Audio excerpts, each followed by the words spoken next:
చాలా ముచ్చటేసింది.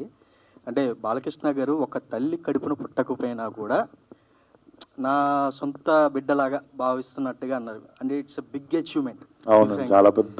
నాకే goose bumps వచ్చాయి ఆ మాట విన్నప్పుడు. అంటే హౌ డు యూ ఫీల్ అంటే మీరు ఆ సిచ్యువేషన్ అన్నప్పుడు?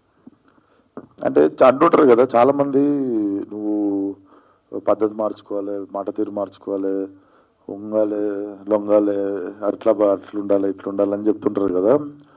సో అవేం అవన్నీ చేస్తే 2 రూపాయలు ఎక్కువ సంపాదించి 2 సినిమాలు ఎక్కువ రావడు, లేకపోతే ఏదన్నా ఉండొచ్చు. కానీ నేను ఎప్పుడు మార్చుకోలేదు అది 5 సంవత్సరాలలో. మీరు కూడా చూస్తూనే ఉన్నారు. సో వాళ్ళు ఆ ఆనెస్టీని చూసే వాళ్ళ మంచితనంతో దగ్గర తీసుకున్నారు అనిపిస్తుంది. So I never went beyond anything and I never pretend చేయలేదు ఎప్పుడు. So I think it's a blessing when he told such big word. మీకు గూస్ బంప్స్ వచ్చుంటాయా? నాకు ఆల్మోస్ట్ లైక్ టీయర్స్లో ఉండే నేను అప్పుడు. అది తర్వాత 2-3 గంటలు నేను అదే షాక్లో ఉండే. ఎస్. ఆయన